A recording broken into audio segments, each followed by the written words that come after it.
जी, आदरणीय भैया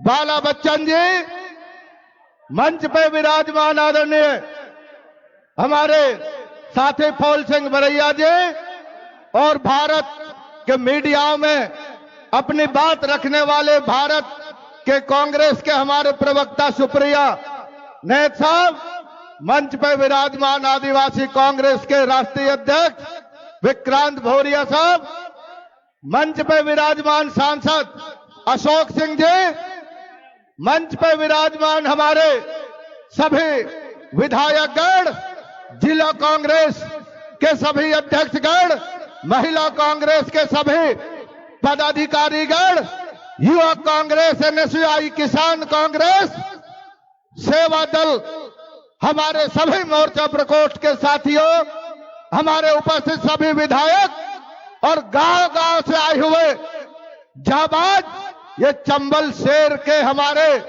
सभी साथियों, आप सबको राहुल गांधी जी की तरफ से आज संविधान बचाओ इस रैली पर आप सबको संविधान की जयकारा लगाना है। जय जय जय जय जय संविधान। साथियों, आज जो संविधान है, यह संविधान हमारे जीवन के प्रगति सत्य है कि अगर दुनिया के अंदर सबसे शक्तिशाली कोई ग्रंथ है तो भारत का संविधान है।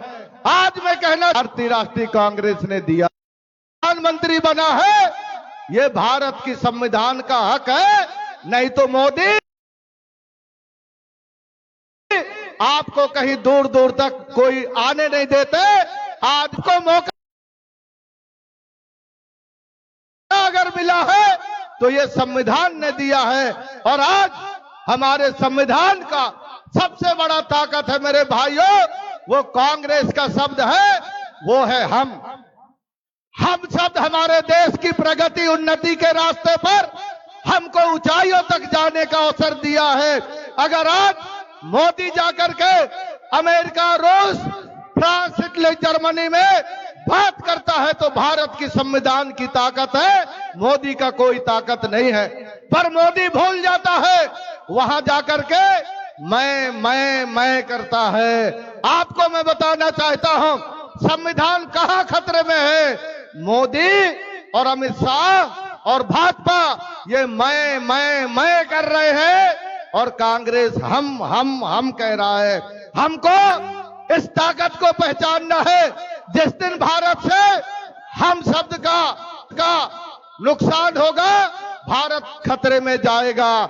इसलिए ये जो मैं कहने वाले हैं, मोदी कहता है मैं, अमित शाह कहता है मैं, भाजपा कहता है मैं, और कांग्रेस कहते हैं हम। पर ग्वालियर के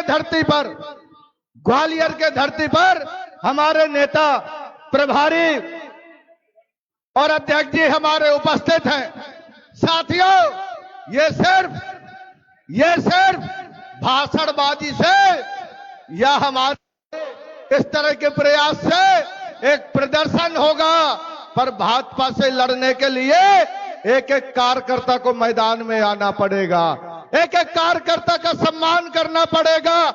मैं आप सबसे कहना चाहता हूं, माननीय अध्यक्ष जी, माननीय प्रभारी जी, आप सबके बीच में ये ग्वालियर के वही धरती है, ये ग्वालियर के वही धरती है जहां एक माननीय सत्ता के लिए कांग्रेस छोड़ के भाजपा में चला गया। अरे बेईमान, हम लोग तो गरीब आदिवासी है, आपके पास क्या कमी था? आपको मंत्री बनाए, सांसद बनाए, आपके बाप को बनाए। आप गद्दार चले गए, आपके जैसे गद्दार अच्छा चले गए। मैं हरीश चौधरी जी आपसे निवेदन करूंगा, ये गद्दार ठीक चला गया। अगर कहीं मुख्यमंत्री बना दिए होते तो ये मुख्यमंत्री पद सहित भाजपा में चला जाता। ऐसे गद्दार था ये। ऐसे लोगों को पहचानना पड़ेगा। और ये जो धरातल में बैठे हैं, आज 44 डिग्री का टेम्परेचर है। इसके बाद अगर कांग्रेस के ग्वालियर के इस जमीन पर कांग्रेस के हमारे शेर बैठे हैं, आप इनको एक बार मौका देख के देखो, भाजपा की पत्ता साफ करने के लिए यहां पर बैठे हैं। हमारे आज नौजवान, हमारे अनुसूचित जाति, हमारे दलित भाइयों, आपको हमको समझना पड़ेगा कि जो भाजपा के लोग हैं आज सत्ता में आकर के दमन कर रहे हैं, हमारे नेता राहुल गांधी को परेशान करने का, वो इंदिरा गांधी जो देश के लिए जीवन दे दे। राहुल गांधी राजीव गांधी का बेटा है, जो राजीव गांधी का चिथड़े चिथड़े देश के लिए उड़ गए। मोदी जी, आप गांधी परिवार को समझ नहीं पाए। गांधी परिवार शहादत देता है, देश के लिए मर मिटता है, महाभारत के लिए। आप क्या राहुल जी को रोक पाओगे? राहुल जी देश का संविधान भी बचाएगा, इस देश को आगे भी बढ़ाएगा। करोड़ों कार्यकर्ताओं के साथ हम आज इस बात को संकल्प लें। मैं आप सबसे कहना चाहता हूं, संविधान बचाने के लिए तैयार हो? तैयार हो? तैयार हो? तो आप सुन लीजिए, हमको इंदिरा गांधी के राह पे चलना पड़ेगा, राजीव गांधी के राह पे चलना पड़ेगा। मर मिटेंगे, झुकेंगे नहीं, संविधान को बचाएंगे, ये संकल्प के साथ जाना पड़ेगा। आप तैयार हो? राजीव जी के साथ चलने के लिए तैयार हो? इंदिरा जी के सपनों के लिए तैयार हो? तो राहुल जी के लिए भी तैयार रहना पड़ेगा। राहुल जी ने कहा है, मर मिटेंगे, झुकेंगे नहीं। देश की अखंडता के लिए जरा याद करो साथियों, जितनी कुर्बानी आजादी के लिए देनी पड़ी थी, उससे ज्यादा आजादी की सुरक्षा के लिए देना पड़ रहा है। और कांग्रेस के कार्यकर्ता, मैं आपसे यही कहूंगा, आज कसौटी की बेला है, आज कसौटी की बेला है। निकल पड़ो मैदान में, दाग न कोई लग ना पाए, कांग्रेस की शान में दाग न कोई लग ना पाए, कांग्रेस की शान में। यही कहते हुए आप सबको बहुत बहुत बधाई देते हुए चंबल के लोगों से एक अनुरोध है। मैं महाकौशल से आया हूं। चंबल के लोग अपने ईमान के लिए मर मिटते हैं, ये पहचान हमने सुना है। आप भी आइए, भाजपा को मिटाइए और कांग्रेस की झंडा लहराइए। यही अनुरोध करते हुए संविधान बचाने की उम्मीद करते हैं। आप सबको बहुत बहुत धन्यवाद। कांग्रेस पार्टी, राहुल गांधी, धन्यवाद। अब मैं आमंत्रित करता हूं हमारे उपनेता प्रतिपक्ष भाई हेमंत कटारे जी को कि आए और वो संबोधन दें।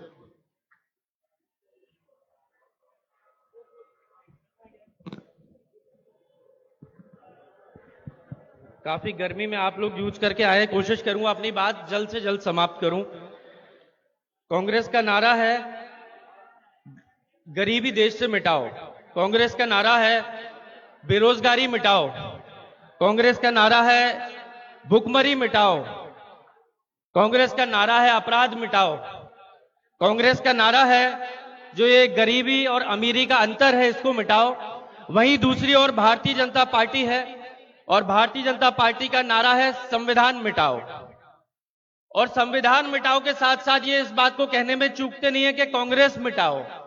ये अपना ध्यान कभी भी विकास की राजनीति पर केंद्रित ना करते हुए कांग्रेस को कैसे समाप्त करें, हर मीटिंग में एक ही चर्चा करते रहते हैं। आप देखिए, चाहे इसको हम अपना दुर्भाग्य कहें, चाहे देश का दुर्भाग्य कहें, इस रैली का नाम है संविधान बचाओ रैली। जिस संविधान का निर्माण हुआ था आपको और हमको बचाने के लिए, आज हम लोगों को सड़क पे उतरना पड़ रहा है उस संविधान को बचाने के लिए। आप देखिए कैसा दुर्भाग्य और कैसा कलयुग आ गया है। ये भारतीय जनता पार्टी का चाल चरित्र और चेहरा है। इनके बड़े बड़े नेता, पूर्व मंत्री, और कई ऐसे बड़े नेता हैं, हेगड़े जी हैं, कई ऐसे नेता हैं जो कह चुके हैं कि यदि हमको 400 सीट मिल गए तो हम इस संविधान को समाप्त कर देंगे। तो मैं समझता हूं इनकी सोच हम सबके सामने आ चुकी है। ये वही संविधान है जिसका आर्टिकल 1 से शुरू करें तो देश की सीमाएं क्या हैं, यूनियन टेरिटरीज, हमारे स्टेट और सारी चीजें, हमारे यहाँ के नागरिकता कैसे मिलेगी, नागरिकों के क्या अधिकार हैं, ये मौलिक अधिकार, फंडामेंटल राइट्स, ये सब हमारे बताता है कि उसी संविधान को समाप्त करने की बात करते हैं। अभी हाल ही में एक उदाहरण आपको तमिलनाडु का बताना चाहूंगा। तमिलनाडु में चुनी हुई सरकार ने बिल पास किया, लेकिन उस बिल को राज्यपाल रोक के बैठे रहे और कई महीनों तक उस बिल को पारित नहीं किया। उसके बाद सुप्रीम कोर्ट गई सरकार और सुप्रीम कोर्ट ने निर्देश जारी किया। सुप्रीम कोर्ट ने कहा कि चुनी हुई सरकार का कोई भी बिल होगा तो अधिकतम 1 माह के अंदर राज्यपाल और अधिकतम 3 माह के अंदर राष्ट्रपति को उसमें निर्णय करना ही पड़ेगा। और सुप्रीम कोर्ट की यह बात भाजपा के नेताओं को इतनी बुरी लग गई कि भाजपा के नेता और सांसद आके सुप्रीम कोर्ट के जजेस की और सुप्रीम कोर्ट की तक उन्होंने मर्यादा खत्म करके उनके बारे में भी जो टिप्पणी करी वो आप लोगों ने, पर जिसके भरोसे ये लोग चुनाव जीत के आते हैं। मैं मीडिया के साथी भी यहां मौजूद है, उनसे कहना चाहूंगा कि आप भी वो कांग्रेस का कार्यकाल याद कीजिएगा और उस समय जितनी स्वतंत्रता आपको मिलती थी लिखने के लिए, कि आप अपने मन से पूछिए क्या आज आपको उतनी स्वतंत्रता से आप लिख सकते हैं क्या भाजपा के नेताओं के खिलाफ? आपके भी अधिकार छीन लिए इनने धीरे धीरे, और यदि ऐसे ही चलता रहा तो आप मान के चलिएगा देश में कोई भी व्यवस्था लागू नहीं बचेगी।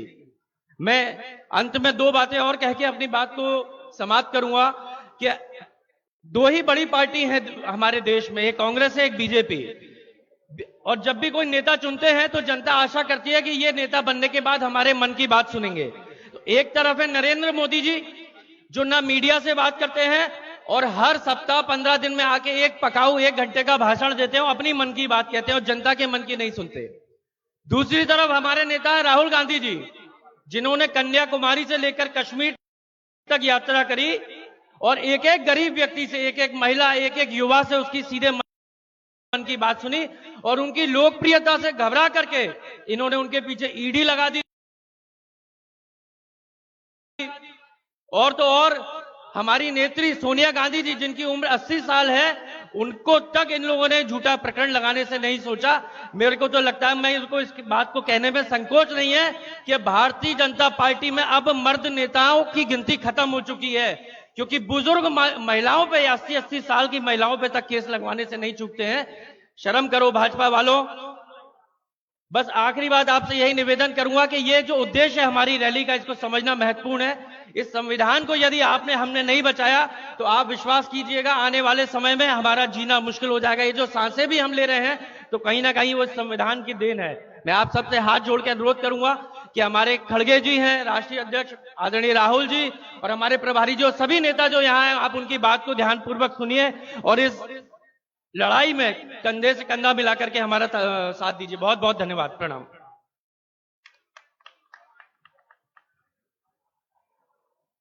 अब मैं ससम्मान आमंत्रित करता हूं भाई कुणाल चौधरी जी को कि आगे वो संक्षिप्त में अपना उद्बोधन दें।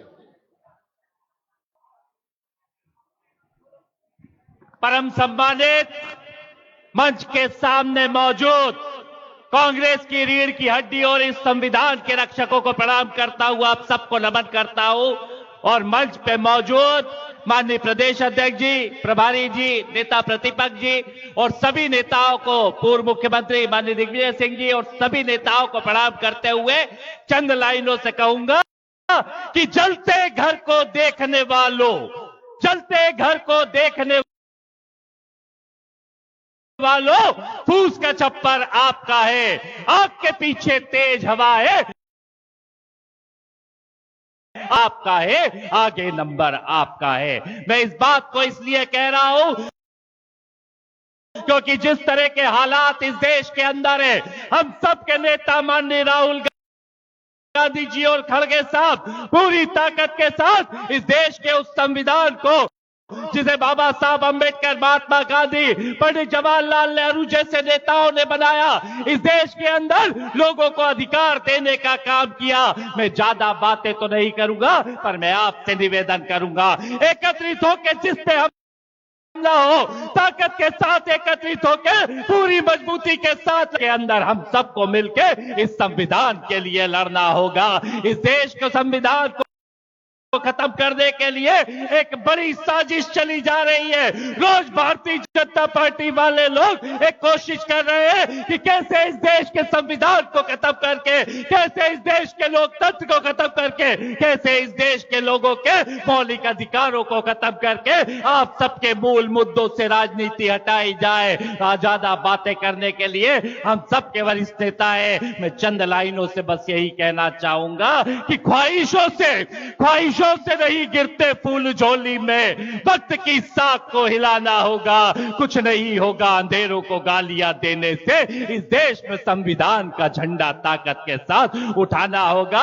एक एक व्यक्ति, एक एक नेता ताकत के साथ, हम सब के नेता राहुल गांधी जी के साथ खड़ा रहे और हाथ उठा के आवाज दे। मैं पुकारूंगा कि यह देश का पुकारता संविधान, राहुल गांधी की आवाज आना चाहिए। दोनों हाथों उठा के, अरे देश के पुकारता राहुल गांधी, राहुल गांधी, अरे देश के पुकारता, अरे किसान के पुकारता, अरे नौजवान के पुकारता। जय हिंद, जय भारत, जय संविधान, हिंदुस्तान जिंदाबाद।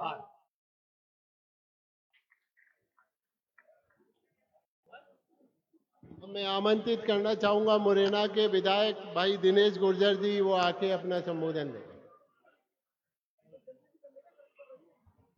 ग्वालियर की इस पावन धरती को नमन करते हुए आज हमारे बीच में अखिल भारतीय कांग्रेस कमेटी के महासचिव आदरणीय प्रभारी हरीश चौधरी जी, हमारे मध्य प्रदेश के क्रांतिकारी जुझारू प्रदेश कांग्रेस के अध्यक्ष, जो गरीब मजदूर किसान सभी वर्गों की लड़ाई सड़क पे जाके लड़ रहे हैं, ऐसे जीतू पटवारी जी, हमारे नेता मार्गदर्शक मध्य प्रदेश के पूर्व मुख्यमंत्री आदरणीय दिग्विजय सिंह जी, हमारे प्रतिपक्ष के नेता जुझारू जो विधानसभा में गरीब मजदूर की आवाज उठा रहे थे, उमंग सिंघार जी, सज्जन वर्मा जी, अशोक सिंह जी, हेमंत जी, लाखन सिंह जी, बरैया जी और सब मंच पर विराजमान लाखन सिंह जी, सभी पिता तुल बुजुर्गों, नौजवान साथियों, सभी उपस्थित जो ग्वालियर चंबल संभाग और मध्य प्रदेश से आए हुए सभी हमारे क्रांतिकारी कांग्रेस के पदाधिकारी और सभी किसान भाइयों, नौजवान साथियों, मैं तो आपसे एक प्रार्थना करना चाहता हूं कि नरेंद्र मोदी से और डॉक्टर मोहन यादव से कसम खिला के पूछो, उनको भगवान राम की सौगंध खिलाओ कि जब भारत की आजादी की लड़ाई लड़ी जा रही थी तब उनके दादा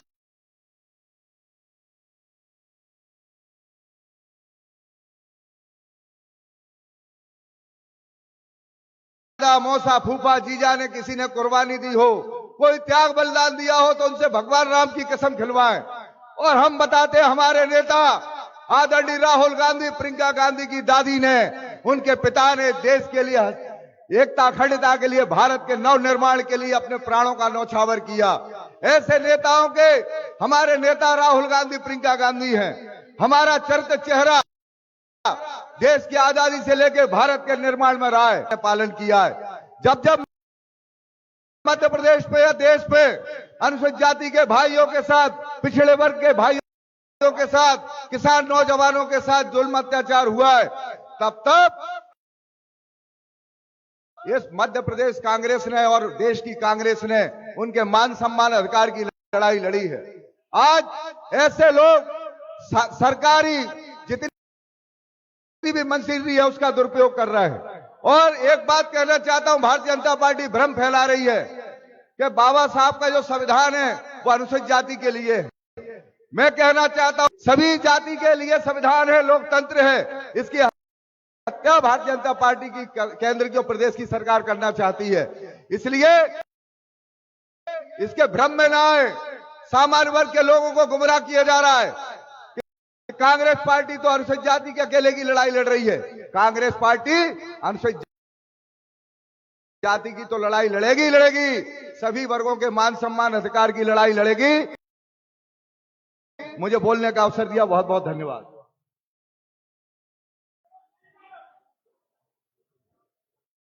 अब मैं आमंत्रित करता हूं राघवगढ़ के हमारे युवा विधायक भाई जयवर्धन सिंह जी से कि आके अपना संबोधन दें।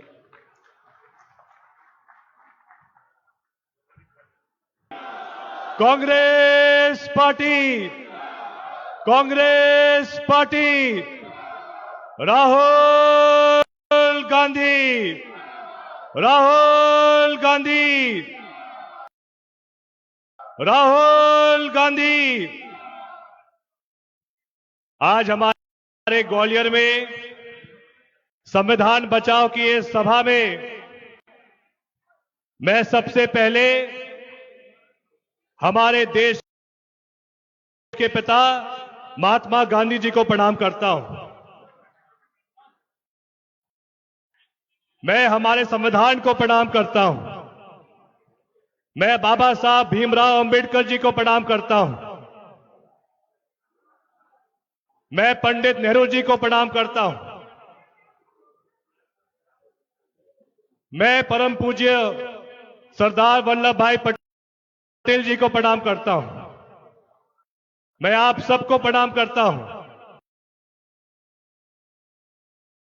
और हमारे फूलबाग में रानी लक्ष्मीबाई जी के मूर्ति को भी प्रणाम करता हूं। सम्मानीय मंच, राहुल गांधी, दोनों के साथ धोखा हुआ, लेकिन जिस प्रकार से झांसी की रानी जी ने हमारे देश के आजादी के लिए अंग्रेजों के साथ सौदा नहीं किया था, वैसे ही राहुल गांधी जी भी हमारे संविधान के लिए भाजपा के साथ सौदा नहीं कर रहे हैं। चाहे मोदी जी और उनके पूरे दलाल राहुल गांधी जी के घर पे ईडी भेजते रहे, लेकिन राहुल गांधी जी उस इंदिरा जी की पोते हैं जिस इंदिरा गांधी जी ने पाकिस्तान के 2 टुकड़े कर दिए थे। मोदी जी बड़े बड़े बातें करते थे, वो देश के चौकीदार हैं, देश के चौकीदार।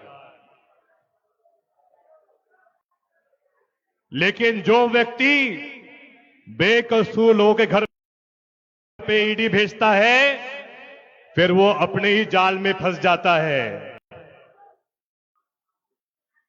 ये बात सिर्फ मैं नहीं कह रहा हूं, स्वयं परम पूज्य शंकराचार्य जी महाराज ने कहा है कि जब पहलगाम में घटना हुई थी तो उस समय देश का चौकीदार कहा था। जो व्यक्ति प्रधानमंत्री के रूप में और उनके मित्र अमित शाह जी गृह मंत्री के रूप में सिर्फ भाजपा की चौकीदारी में व्यस्त थे, वो हमारे देश की सीमा पर हमारे देश को सुरक्षित नहीं कर पाए। जो भी हमला हुआ बहुत दुखद हुआ पहलगाम में। पहलगाम के हमले के बाद माननीय प्रधानमंत्री जी ने, गृह मंत्री जी ने दिल्ली में बैठक बुलाई, सर्वदलीय बैठक। हमारे नेता खड़गे साहब भी मौजूद थे, हमारे नेता राहुल गांधी जी भी मौजूद थे। और जब बैठक के बाद पत्रकारों ने राहुल गांधी जी से पूछा कि पहलगाम के घटना के ऊपर उनकी क्या राय है, तो राहुल गांधी जी ने कहा, मोदी जी के तरह राहुल गांधी जी ने इस समय जब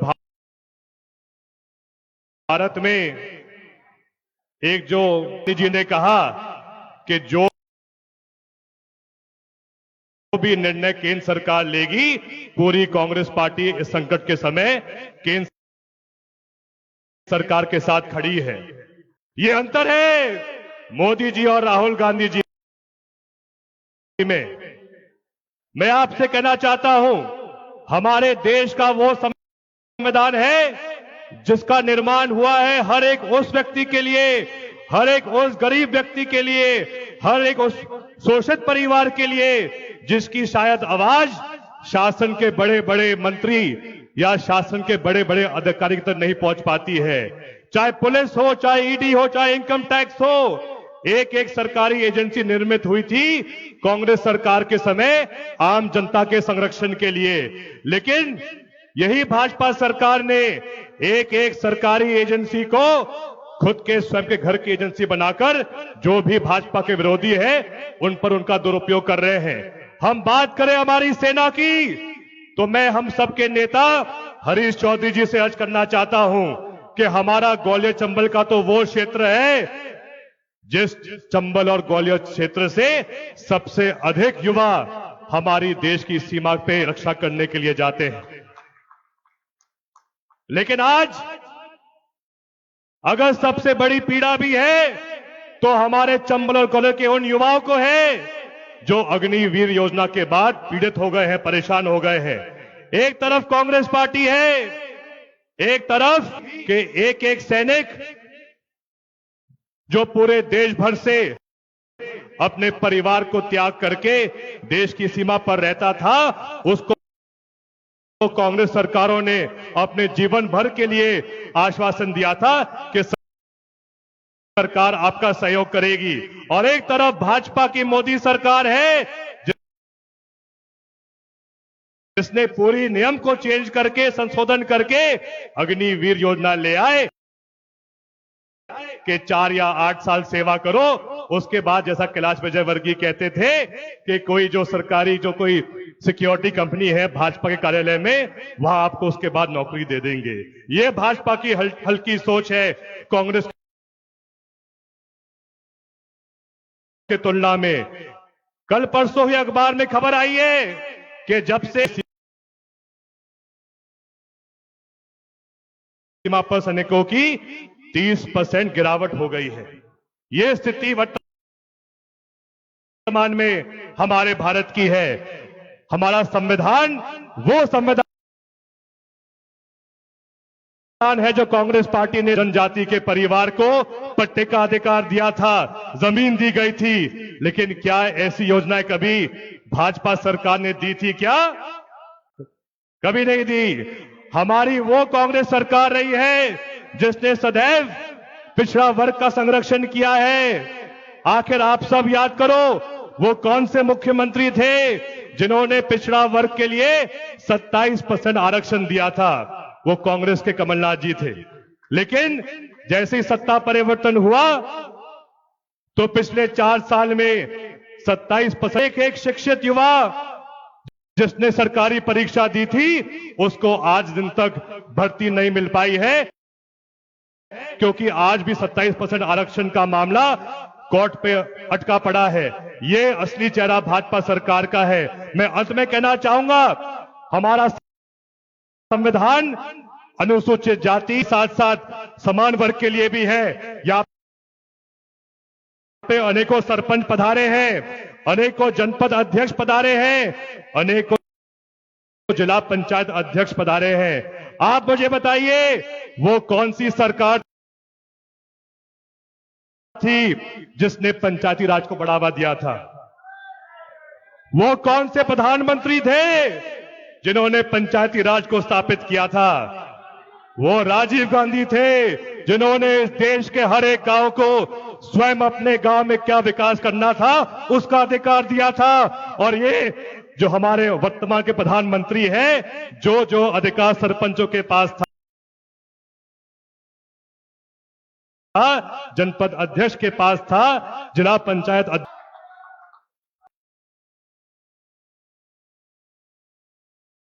मैं आदरणीय हरीश चौधरी साहब से करना चाहता हूं, आप एक एक किसान से पूछें। आज एक ऐसा मध्य प्रदेश बन गया है जहां मंडी चुनाव 10 साल से नहीं हुए हैं।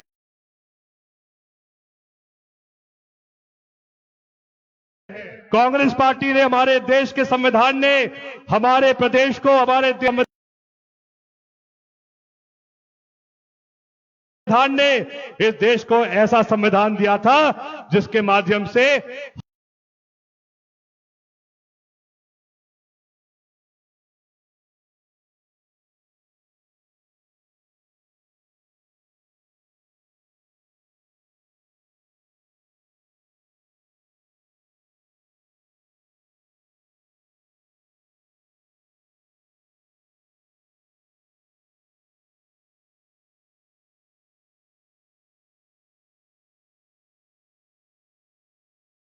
हर सहकारी संस्था में किसान बैठता था।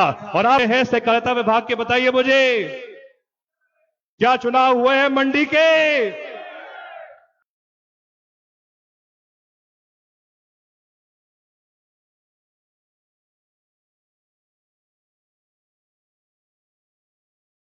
अगर चुनाव होंगे तो भाजपा का दलाल हावी होगा। लेकिन मैं आपको आश्वासन देता हूं, मुझे संकेत मिल गया है जी ने आदरणीय खड़गे साहब के रूप में और उमंग सिंघार जी के पूरे प्रदेश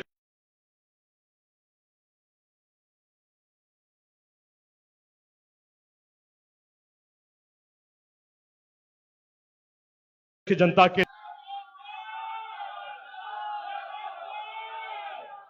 मैं आमंत्रित करूंगा कि संक्षिप्त में एक तो सभी मेरे वक्ताओं से निवेदन है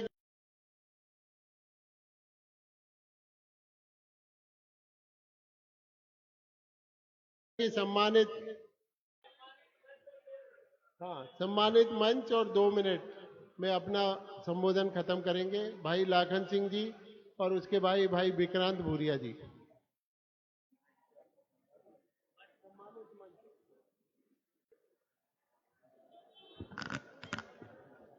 आज ग्वालियर में संविधान बचाओ रैली के तत्वाधान में मंच पर विराजमान सम्मानीय मंच मेरे मैं आप लोगों के बीच में अपनी कोई ज्यादा बात रखना नहीं चाहता हूं। मैं आपसे सिर्फ ये निवेदन करना चाहता हूं और बात करना चाहता हूं कि इस देश में कांग्रेस अभी विषम परिस्थितियों से जूझ रही है। मध्य प्रदेश में भी कांग्रेस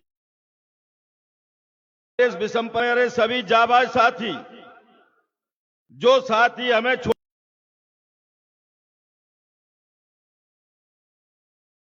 छोड़कर चले गए, लालची, स्वार्थी, गद्दार, धोखे की घड़ी में यहां इस मैदान में तलतलाती धूप में बैठे हमें आपको बधाई देना चाहता हूं।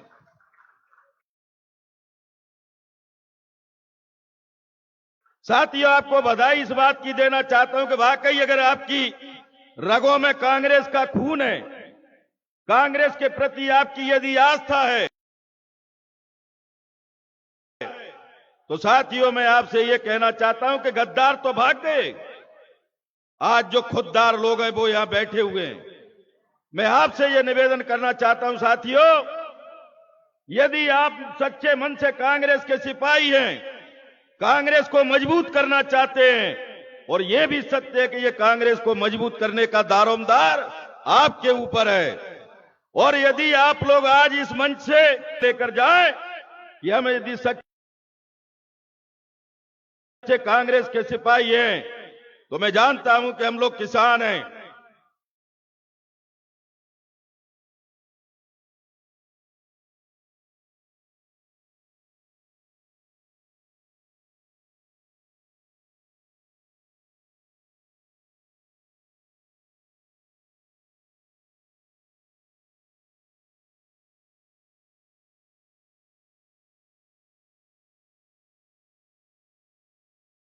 खेतिहर लोग हैं। 24 घंटे में से यदि आप 4 घंटे कांग्रेस प्रदेश में आप कांग्रेस की सरकार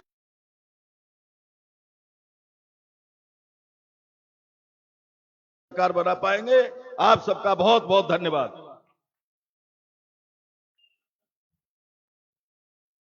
अब मैं आमंत्रित करता हूं हमारे अखिल भारतीय आदिवासी कांग्रेस के अध्यक्ष भाई विक्रांत भूरिया जी।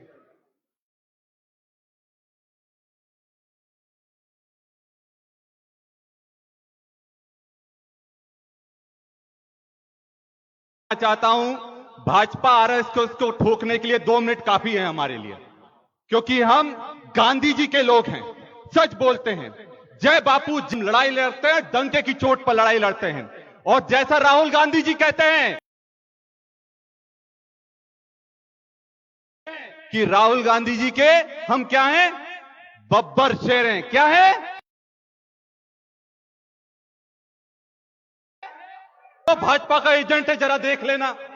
कोई आसपास भाजपा के लोग तो नहीं, तो भाजपा का एजेंट है, जरा देख लेना। कोई आसपास भाजपा के लोग तो नहीं है। राहुल गांधी,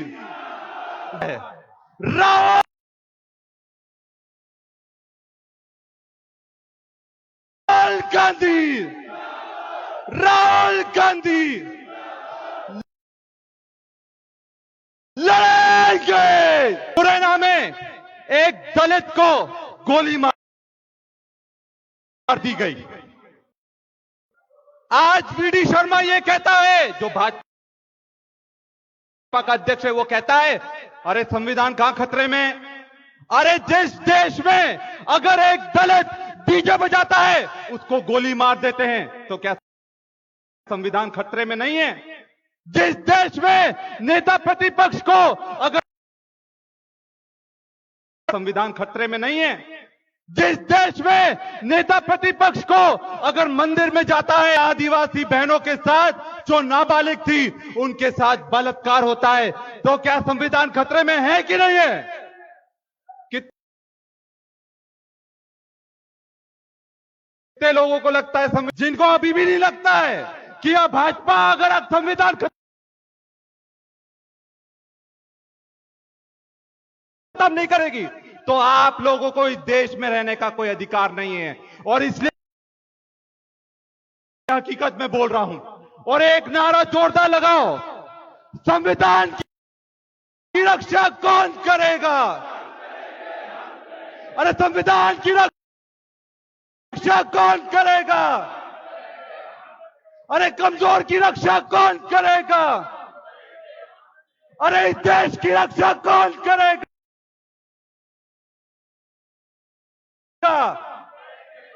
और आखिरी वाला सबसे दमदार होना चाहिए, भाजपा मत। अरे भाजपा आरएसएस को कौन ठोकेगा? और आखिरी वाला सबसे दमदार होना चाहिए, भाजपा मत। अरे भाजपा आरएसएस को कौन ठोकेगा? तो अगर आप तैयार हो तो मैं आपको बता दूं, अगर एक एक लोगों ने प्रण ले लिया कि परदादा भी आ जाए तब भी नहीं ठोक सकते। बहुत बहुत धन्यवाद। जय हिंद, जय कांग्रेस। अब मंच से मुझे आदेश मिला है कि अब हमारे अखिल भारतीय राष्ट्रीय कांग्रेस के महासचिव और प्रभारी मध्य प्रदेश आदरणीय हरेश चौधरी जी को आमंत्रित करता हूं कि वो अपना संबोधन करें।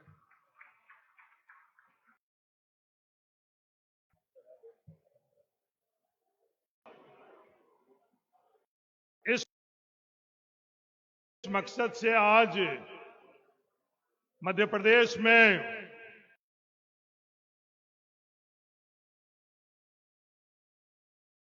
संविधान बचाओ संविधान प्रेमियों को मेरे तरफ से बहुत बहुत अभिनंदन।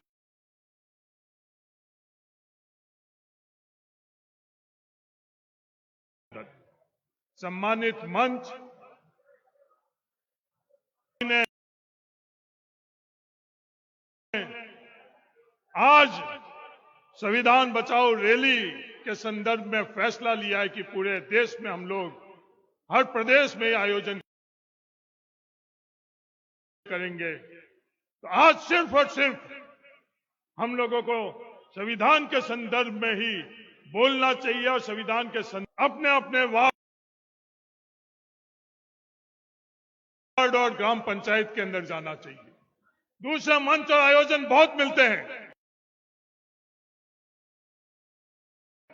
हम तमाम स्टेज वालों को उस वक्त हम अपनी निजी आंदोलन की आवश्यकता इस देश में क्यों पड़ी?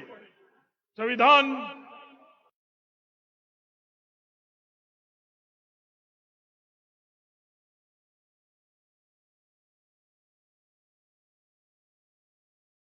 को बनाने वालों ने कभी ये कल्पना की थी कि कितना भी बेहतरीन संविधान हम क्यों नहीं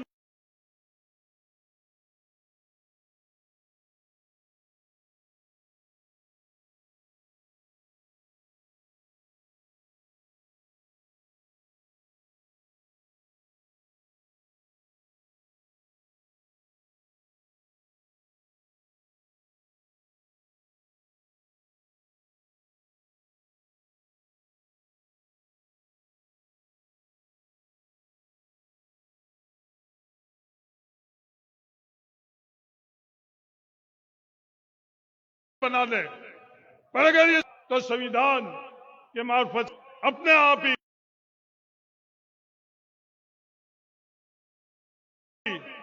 भारत माता की संविधान जिंदाबाद होती है तो लोकतंत्र की जिंदाबाद हो जाती है, जिंदाबाद होती है तो लोकतंत्र की जिंदाबाद हो जाता है।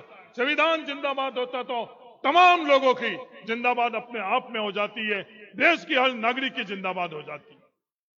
आज देश के अंदर कोई भी संस्था आबाद हो जाती है।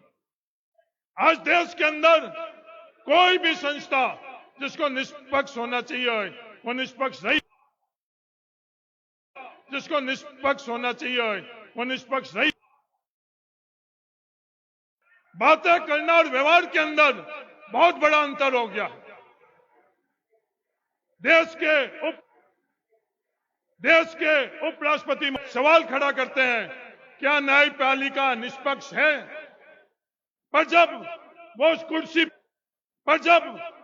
कुर्सी पर राज्यसभा के अंदर जो संविधान के मार्फत से हम लोगों को अधिकार मिले हुए हैं, उन अधिकारों की वो सुरक्षा, जो संविधान के मार्फत से हम लोगों को अधिकार मिले हुए हैं, उन अधिकारों की वो सुरक्षा रक्षा नहीं करते हैं, उनका आचरण वो नहीं रहता है। विपक्ष के नेता खड़गे जी खड़े होते हैं, क्या उनको विपक्ष के नेता के तौर के ऊपर उस राज्यसभा के अंदर उनको बोलने दिया जाता है? नहीं। अंदर उनको बोलने दिया जाता है? नहीं। सभापति के तौर के ऊपर निष्पक्ष उस कुर्सी पर बैठक दल सरकार एक विचारधारा के संदर्भ में उनको रक्षा करने के लिए है या निष्पक्ष है? क्या ये सवाल आज देश को करना चाहिए? महामहिम राष्ट्रपति महोदय ने जब उसको पास कर लिया है तो अगला कदम क्या होगा? अगला कदम यह होगा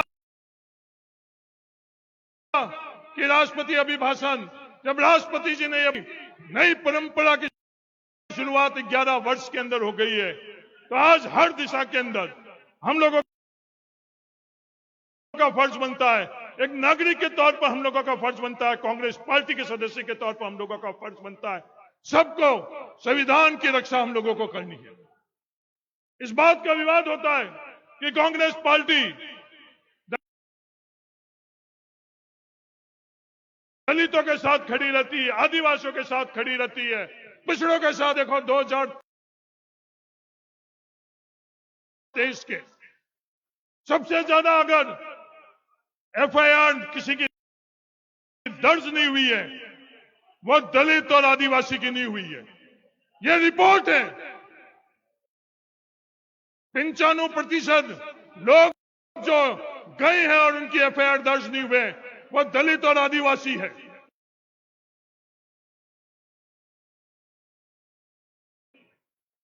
और इसके बावजूद भी जो एफआईआर दर्ज हुआ है, अन्याय हुआ है, उनके साथ में हम लोगों को खड़ा रहना चाहिए, नहीं रहना चाहिए। सिर्फ कांग्रेस नहीं,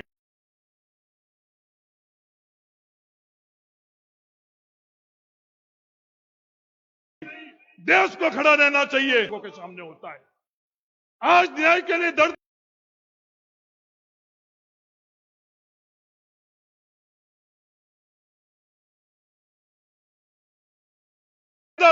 कौन भटक रहा है? कौन भटक रहा है? बुंदेलखंड आदिवासी की आवाज हम लोगों को नहीं सुननी चाहिए, उनकी रक्षा हम लोगों को नहीं करनी चाहिए। तो आज सिद्धांतिक तौर पर यही संविधान को बचाना है। भ्रम भ्रांतियां बहुत है, आरक्षण के संदर्भ में भ्रम भ्रांतियां है कि नहीं साहब सिर्फ दलितों को और आदिवासी को फायदे के लिए आरक्षण हो रहा। हकीकत क्या? देश की 100% जातियों को आज देश के अंदर आरक्षण है। है या नहीं है? सिर्फ और सिर्फ दलित और आदिवासियों को आर्थिक आधार पर हम लोग आरक्षण नहीं देते, बाकी बची हुई तमाम जातियों को हम आर्थिक आधार पर देते, क्योंकि हजारों साल से आर्थिक तौर के ऊपर दलित और आदिवासी को हमने हिस्सेदारी और भागीदारी नहीं लेने दी। ये स्वीकार हम लोगों को सिर्फ संविधान के मार्फत से ही हम लोग इसकी रक्षा कर सकते हैं। तो आप तमाम लोगों को बहुत बहुत धन्यवाद। आप लोग जाकर संविधान के रक्षक बनो, कांग्रेसी बाद में बनो,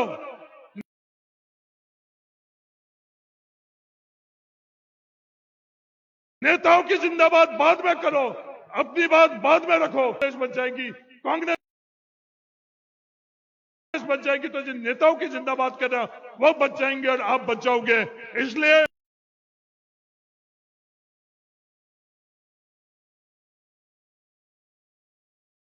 जय संविधान, जय। आदरणीय पूर्व मंत्री और पूर्व कांग्रेस अध्यक्ष आदरणीय अरुण यादव जी को कि वो अपना संबोधन दें।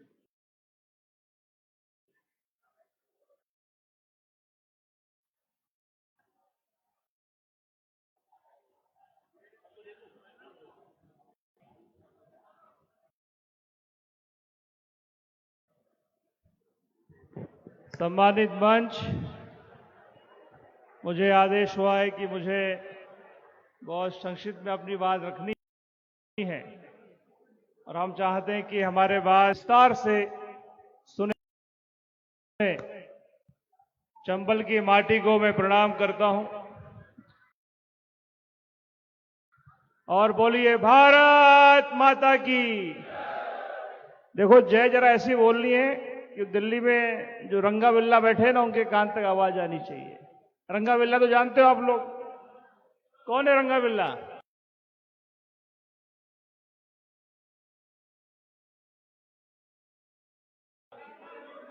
ये मीडिया वालों को बताओ, जोर से बोलना पड़ता है इनको। आप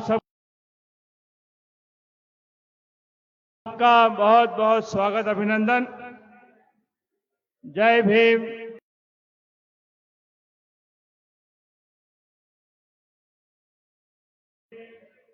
जय बाप। सभी विधायक साथीगण, संगठन के तमाम साथीगण,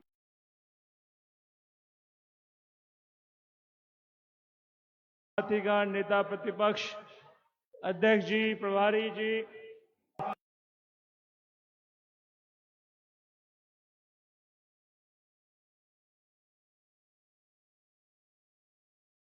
बहुत बहुत स्वागत, अभिनंदन है।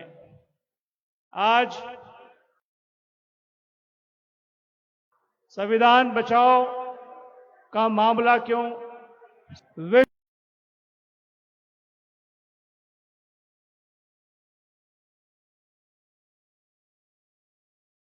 विश्व के तमाम बड़े बड़े देश करते हैं, वो संविधान जिसमें देश के प्रत्येक नागरिक को एक साथ आगे बढ़ने का विकास देश की फासिस्टवादी ताकतें कर रही हैं। और इसीलिए उस संविधान की रक्षा करने के लिए, देश की आवाम की रक्षा करने हमारे नेता राहुल गांधी जी समूचे देश भर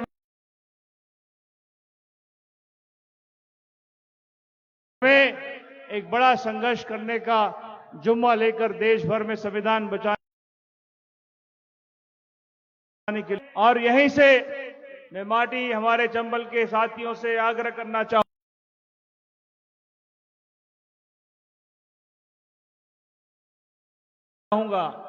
कि हमारे प्रभारी जी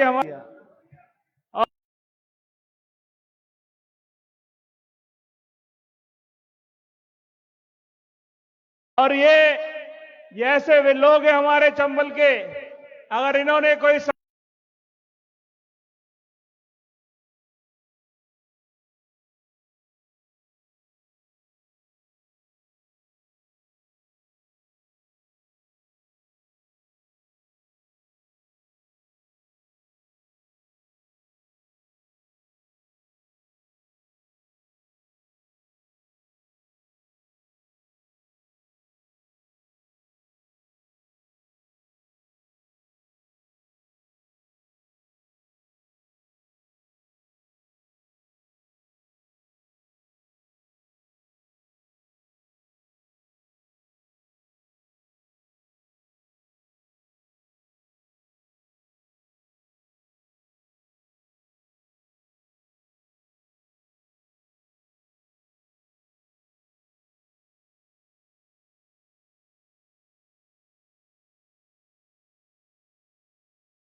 आरक्षण हमारा संविधान तो वैसे ही खतरे में आ में एम्स जैसी संस्थाओं में अगर पिछड़े वर्ग के बच्चे 27% वहां दाखिला ले रहे हैं, परचम लहरा रहे हैं, अगर बच्चे 27% वहां दाखिला ले रहे हैं, परचम लहरा रहे हैं, अगर वहां दिखाई दे रहे हैं, तो ये कांग्रेस पार्टी के नेताओं की सोच है। कांग्रेस पार्टी ने चाहे पंडित जवाहरलाल नेहरू की बात करें, चाहे इंदिरा जी की बात करें, इंदिरा जी ने प्रधानमंत्री रहते हुए आदिवासी भाइयों को पट्टा देने का काम किया था। पूरे देश में आदिवासी भाइयों को और झुग्गी झोपड़ी में जो बसे थे उनको मालिकाना हक देने का काम किया था। एक बत्ती कनेक्शन फ्री देने का काम किया था। ये अंतर है कांग्रेस और भाजपा में। और आज ये लोग किसकी सेवा दे रहे हैं, किसको?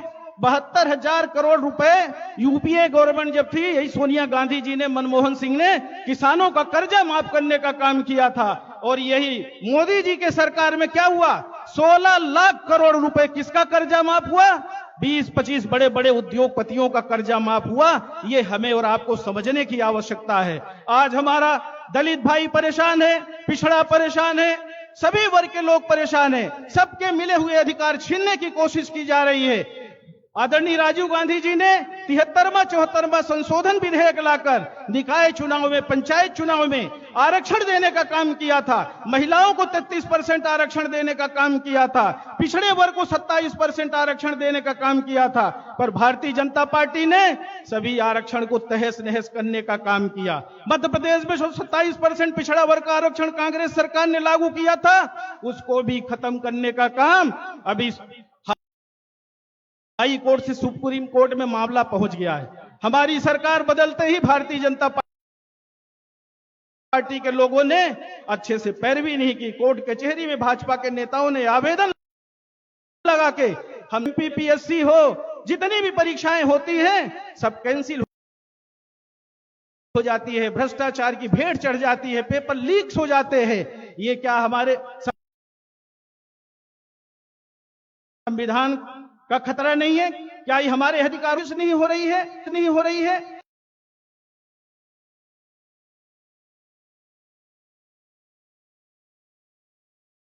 संविधान का खतरा नहीं है? क्या ये हमारे अधिकारों को छीनने की कोशिश नहीं हो रही है? ये हमें और आपको समझने की आवश्यकता है। किस तरह से लड़ रहे हैं। पर दुर्भाग्य इस बात की है, लोकसभा में बोलने नहीं दिया जाता, राज्यसभा में बोलने नहीं दिया जाता, विधानसभाएं चलती नहीं है, वहां बोलने नहीं दिया जाता।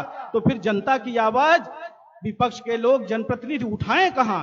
यह चिंता करने की आवश्यकता है। और अगर आप सब चाहते हैं कि आपको न्याय मिले, जो हमें संविधान मिला है, जिसके माध्यम से हम सबका मौलिक अधिकार सुरक्षित है, चाहे वो किसी भी जात बिरादरी का हो, किसी भी वर्ग का हो, अगर आप चाहते हैं कि हमारा अधिकार सुरक्षित रहे, तो उसके लिए सिर्फ एक ही उपाय है कि हम सब लोग मिलकर लड़ाई लड़ें, लोगों को बताएं, घर घर जाने की आवश्यकता है। और ये बताने की जरूरत है कि ये भारतीय जनता पार्टी की जो सोच है, ये किसानों का आय दोगुनी कर देंगे, महंगाई आधी कर देंगे, भ्रष्टाचार खत्म कर देंगे, लोकपाल लागू करेंगे। एक भी काम इन्होंने नहीं किया। और आज आप देखिए 56 इंच का जो सीना था, आज वो लग रहा है 26 का भी नहीं बचा। कितना बड़ा पहलगांव में अभी हमारे 27 लोग शहीद हो गए। और इसके पहले भी इसी तरह की घटना घटी थी।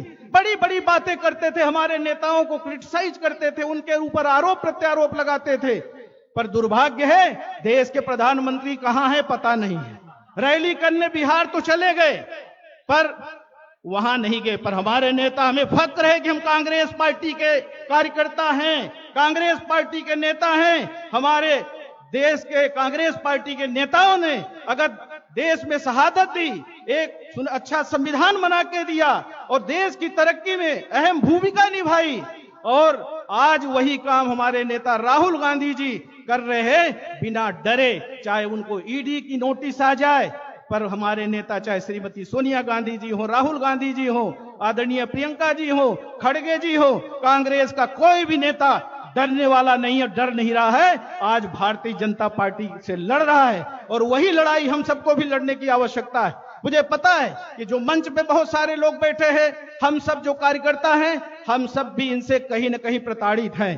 पर हमें, अगर हम डर गए, हमें फक्र होना चाहिए कि अगर हमारे नेताओं ने अंग्रेजों को भगाने का काम किया था, शहादत दी थी, स्वतंत्रता संग्राम सेनानी थे, और देश को बनाने का काम किया। तो आज हम सबको भी यही संकल्प लेने की आवश्यकता है। यहां से हम सब संकल्प लेके जाएं कि हम डरेंगे नहीं, अन्याय अत्याचार के खिलाफ लड़ेंगे और कांग्रेस पार्टी का परचम लहराने का काम करेंगे, संविधान बचाने का काम करेंगे। हमें बहुत खुशी है कि जिस पार्टी के, हमारी पार्टी के 100 साल पहले राष्ट्रीय अध्यक्ष हमारे पूज्य बापूजी बने थे, 100 साल पहले अध्यक्ष थे हमारे डॉक्टर भीमराव अंबेडकर जैसे नेता ने हमें संविधान दिया। और एक तरफ सरदार पटेल जी 25 साल तक गुजरात प्रदेश कांग्रेस कमेटी के अध्यक्ष थे। ऐसे हमारे नेता हैं और ऐसी पार्टी के हम लोग हैं जिन्होंने इस देश को बनाया, हमको आगे ले जाने का काम किया। जितनी औद्योगिक संस्थाएं हैं, जितने शैक्षणिक संस्थान हैं, सब हमारे नेताओं ने तैयार किया है। और आज भारतीय जनता पार्टी ने उसको बंद करने का काम कर रहे हैं। हम सब लोग मिलकर भाजपा और आरएसएस के खिलाफ ये लड़ाई लड़ेंगे। यही हम सबको संकल्प लेने की आवश्यकता है। आदरणीय प्रभारी जी के मार्गदर्शन में हम सारे लोग पार्टी के एक एक कार्यकर्ता, एक एक नेता मिलकर इस लड़ाई को लड़ेंगे। जिला स्तर और ब्लॉक स्तर और विधानसभा से गांव-गांव तक ये अभियान हम सबको लेकर जाना है। बहुत बहुत धन्यवाद। जय हिंद। अब मैं आमंत्रित करता हूं दिल्ली से पधारी हुई हमारी राष्ट्रीय प्रवक्ता सुप्रिया श्रीनेत जी को कि वो आए और अपना संबोधन दें। जोरदार तालियों से आप लोग स्वागत करें।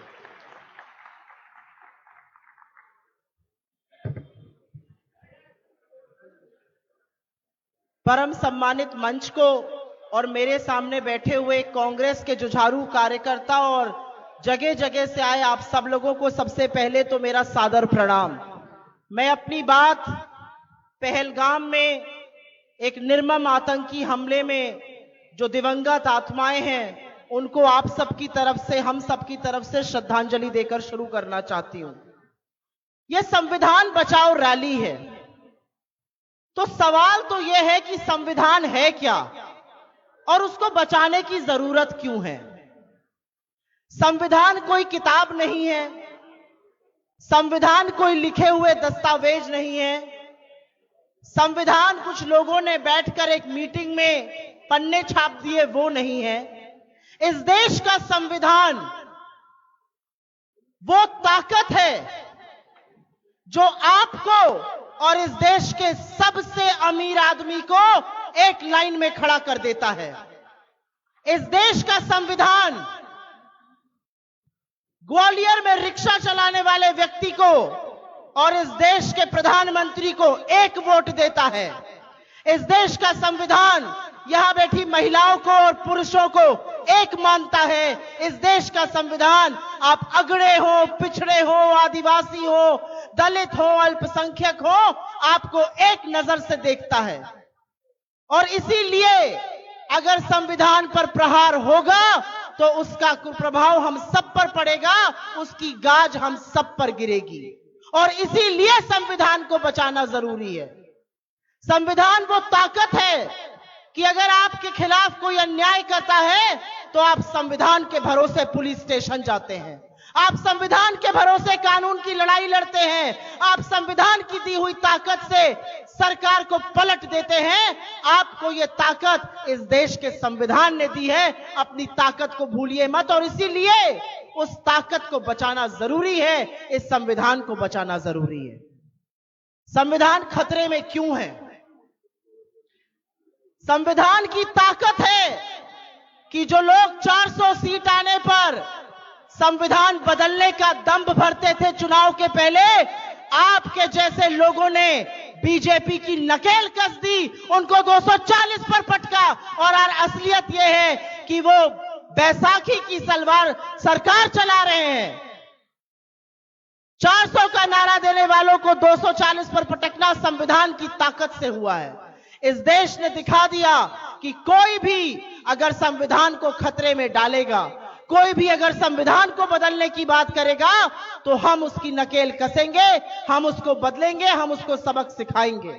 और ये आपकी ताकत है, ये संविधान की ताकत है कि जो लोग संविधान बदलने की बात करते थे अब संविधान को सिर पर लिए घूम रहे हैं, दिखावा कर रहे हैं। संविधान खतरे में इसलिए है क्योंकि मध्य प्रदेश में एक आदिवासी के ऊपर बीजेपी का एक कार्यकर्ता पेशाब कर देता है और बीजेपी कुछ नहीं करती है। संविधान खतरे में इसलिए है क्योंकि एक दलित की गोली मारकर हत्या हो जाती है और जब तक न्याय की लड़ाई नहीं लड़ी जाती उसको न्याय नहीं मिलता है। संविधान खतरे में इसलिए है क्योंकि इसी संविधान से पिछड़ों को, दलितों को, आदिवासियों को हक दिया गया, आरक्षण दिया गया और आज ये सरकार हर वो काम कर रही है जिससे आपका आरक्षण खत्म हो जाए। ये सरकार लैटरल एंट्री की बात करती है, आरक्षण खत्म करने की बात करती है। इस सरकार में 30 लाख से ज्यादा पद खाली पड़े हैं क्योंकि अगर वो पद भरे जाएंगे तो दलितों, पिछड़ों और आदिवासियों को आरक्षण देना पड़ेगा। इसलिए संविधान खतरे में है। संविधान खतरे में इसलिए है क्योंकि विपक्ष के जो नेता आपकी लड़ाई को पूरी शिद्दत से, पूरी ताकत से, पूरी ईमानदारी से लड़ते हैं, उनके पीछे इस सरकार की ईडी, इस सरकार का पालतू सीबीआई, इस सरकार की फ्रंटल बन चुका इनकम टैक्स डिपार्टमेंट उनके पीछे पड़ जाता है। संविधान खतरे में इसलिए है क्योंकि जिन गवर्नर के ऊपर जिम्मेदारी है संविधान की रक्षा की, वही संविधान के तार तार कर रहे हैं। संविधान खतरे में इसलिए है क्योंकि महिलाओं पर अगर अत्याचार होगा और अत्याचार करने वालों को संरक्षण भारतीय जनता पार्टी देगी या दुराचारी और दुष्कर्मी भारतीय जनता पार्टी के सांसद और विधायक होंगे तो संविधान खतरे में है। संविधान खतरे में इसलिए है क्योंकि संविधान ने आपको ताकत दी है। आपकी कोई जाति हो, आपका कोई धर्म हो, आपको आजादी है आप अपनी जिंदगी कैसे जिए। आप मंदिर में पूजा करते हो, आप गुरुद्वारे जाते हो, आप मस्जिद जाते हो, आपको एक बराबर ताकत संविधान ने दी है। संविधान खतरे में इसलिए क्योंकि उस ताकत को खत्म किया जा रहा है।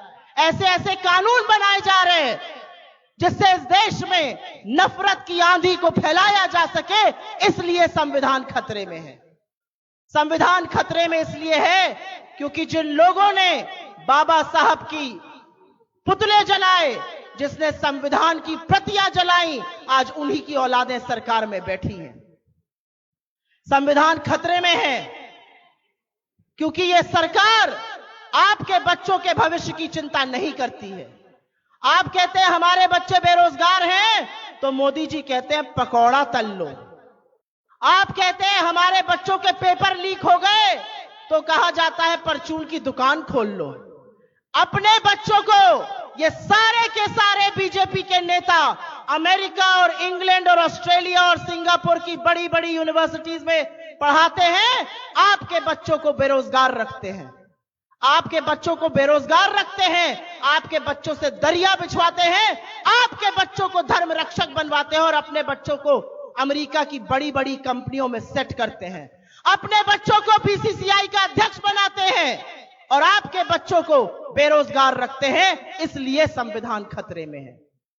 संविधान खतरे में इसलिए है क्योंकि चुनी हुई सरकारों को खरीद फरोख्त करके, चुनी हुई सरकारों को ईडी और सीबीआई का डर दिखाकर गिराना, इस संविधान के तार तार करना, इस संविधान की धज्जियां उड़ाना है। आपने एक सरकार चुनी, उस सरकार को पैसे के बल पर डरपोकों के सहारे गिरा दिया गया। आज असलियत यह है कि संविधान की लड़ाई अगर नहीं लड़ी जाएगी तो हमारी और आपकी ताकत खत्म हो जाएगी और इसलिए ये लड़ाई लड़नी जरूरी है। हम किससे लड़ रहे हैं, ये दूसरा सवाल है। हम उनसे लड़ रहे हैं जिनके पुरखों ने जब आजादी की लड़ाई में महात्मा गांधी से लेकर पंडित नेहरू और सरदार पटेल और भीमराव अंबेडकर जैसे लोग अंग्रेजों से लड़ रहे थे तो इनके पुरखे मुस्लिम लीग के साथ मिलकर अंग्रेजों की मुखबिरी करते थे, माफीनामे लिखते थे, उनकी सरकारें चलाते थे। जिन्होंने आजादी के आंदोलन में अपनी छोटी उंगली का छोटा सा नाखून नहीं काटा, आज वो चर्चा करते हैं और सर्टिफिकेट देते हैं राष्ट्रवाद का। हमें बीजेपी से 2 सर्टिफिकेट नहीं चाहिए। एक, हमें इनसे राष्ट्रवाद पर सर्टिफिकेट नहीं चाहिए क्योंकि हमारे पुरखों का खून इस देश की मिट्टी में शामिल है। हमें नहीं चाहिए सर्टिफिकेट, क्योंकि हमारे पुरखों का खून इस तिरंगे में शामिल है। हमें नहीं चाहिए यह सर्टिफिकेट, क्योंकि जब आप अंग्रेजों की गुलामी करते थे, उनके तलवे चाटते थे, तब हम शहादत दे रहे थे और हम आजादी की लड़ाई लड़ रहे थे और हमने इस देश को आजादी की लड़ाई दिलाई है। और दूसरा सर्टिफिकेट, आपको हमें हिंदू होने का नहीं देना है। आप हिंदू धर्म के स्वयंभू ठेकेदार हैं, आप हिंदू नहीं हैं। आप हिंदू नहीं हैं क्योंकि जो हिंदू है वो प्यार करता है, वो प्रेम करता है, वो सद्भावना की बात करता है। हमारा धर्म हमें प्रेम सिखाता है। हमारा धर्म शांति पाठ से, हमारे धर्म का कोई आयोजन उसके बिना खत्म नहीं होता। हम ग्रह शांति की बात करते हैं, हम नक्षत्र शांति की बात करते हैं। आप तो मंच से खड़े होकर मुजरा, आप मंच से खड़े होकर मंगलसूत्र, ऐसी घटिया बातें करते हैं। तो आप हिंदू होने का सर्टिफिकेट मत दीजिए, क्योंकि हिंदू धर्म में यत्र नार्यस्तु पूजयन्ते रमन्ते तत्र देवता कहा गया है। अगर महिला की पूजा नहीं होगी, महिला का सम्मान नहीं होगा, महिला के भक्षक हमें हिंदू होने का सर्टिफिकेट ना दें। मेरे देश की और आपके देश की आत्मा महात्मा गांधी है। इस देश में महात्मा गांधी से बड़ा राम का उपासक कोई नहीं हुआ। जब गोडसे ने उनको गोली से मारा तो बापू के अंतिम शब्द हे राम थे। उनको मारने वाला आरएसएस से प्रेरित एक संघी था। इसलिए आपसे हमें धर्म पर और राष्ट्रवाद पर बिल्कुल भी सर्टिफिकेट नहीं चाहिए। और आपका इतिहास बहुत काला है। आपका इतिहास काला इसलिए है क्योंकि आजादी में आपका लेश मात्र योगदान नहीं था। आप तो अंग्रेजों के साथ मिले थे। आपका इतिहास इसलिए काला है क्योंकि जब यह संविधान बना, जब यह देश आजाद हुआ, तो 53 साल तक इस तिरंगे को आपने अपने आरएसएस के हेडक्वार्टर पर नहीं लहराया। इस तिरंगे में हमारे देश के सपूत जब शहीद होकर आते हैं तो पिता दो आंसू तो बहाता है, लेकिन उसको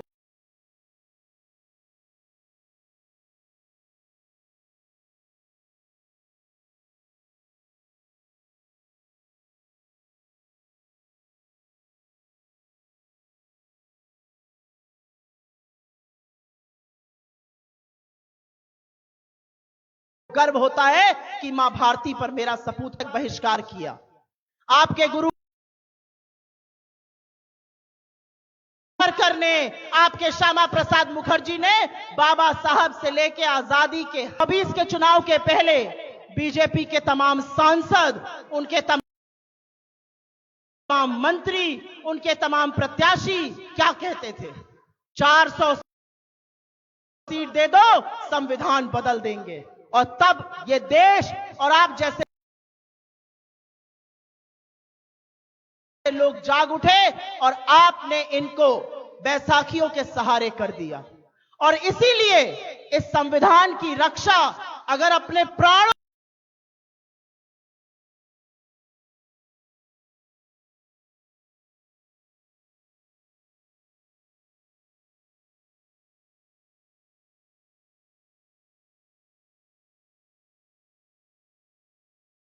की बाजी देकर भी करनी पड़े तो कांग्रेस पार्टी करेगी। कुछ डरपोकों को, कुछ लालचियों को लालच में आपने उनको डाला है ईडी के चलते, और आपने साथ मिला लिया है। लेकिन मैं नहीं, राहुल गांधी के खिलाफ ईडी छोड़ दो, वो आपसे समझौता नहीं करेंगे। वो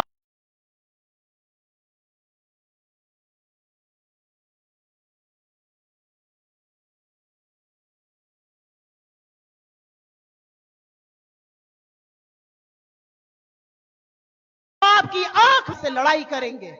इस देश के बेरोजगारों के लिए, इस देश के दलितों के लिए, इस देश के पिछड़ों के लिए। और मेरा हमेशा यह कहना होता है तो इस देश में जातिगत जनगणना कराइए। जब जब हम जातिगत जनगणना की बात करते हैं, हम जानना चाहते हैं इस देश में कितने दलित, कितने आदिवासी, कितने पिछड़े, कितने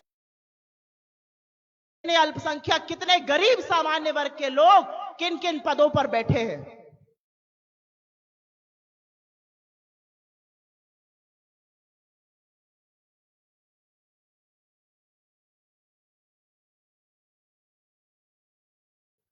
आप उससे क्यों भागते हैं? अगर आपके मन में चोर नहीं है और जातिगत जनगणना कराइए और हम आपका उसमें साथ देंगे, लेकिन आप ऐसा नहीं करिएगा क्योंकि आपकी आरएसएस ऐसा नहीं करने देगी। और इसीलिए जरूरी है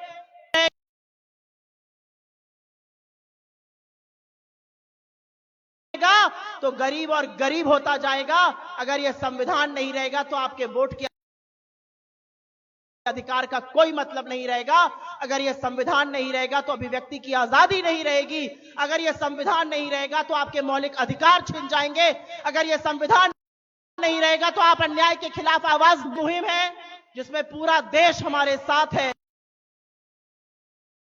क्योंकि पूरा देश संविधान खतरे में होने का मतलब समझता है।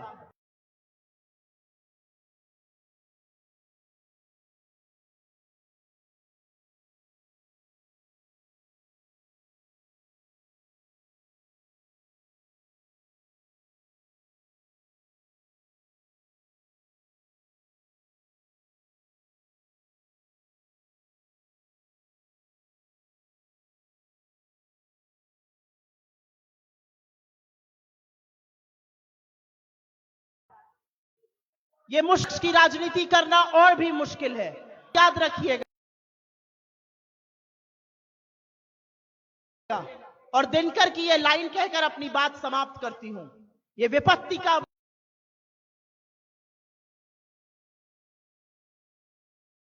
वक्त है, ये मुश्किल दौर है। सच है विपत्ति उद्योग निरत्नित रहते हैं,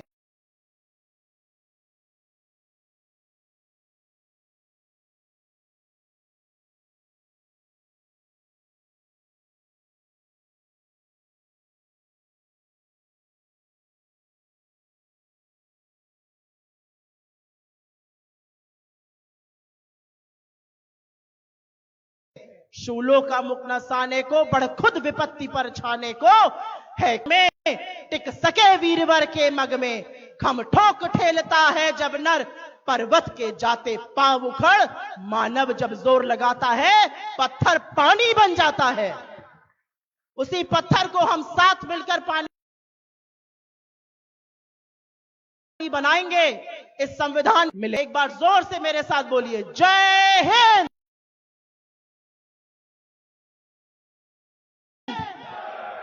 बहुत धन्यवाद।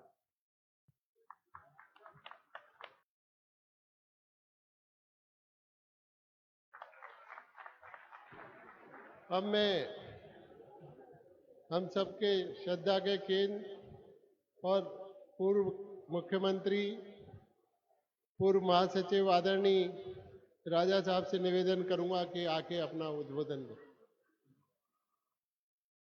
आप बोलोगे। अब हमारे, माफ कीजिए, मैं आपसे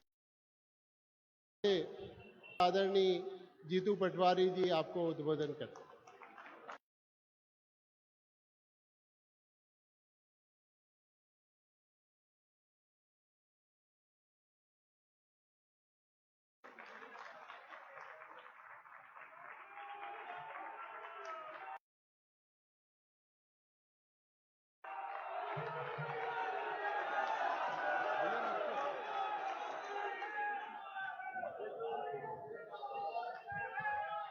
भारत माता की। एक बार मंच वाले भी भैया, भारत।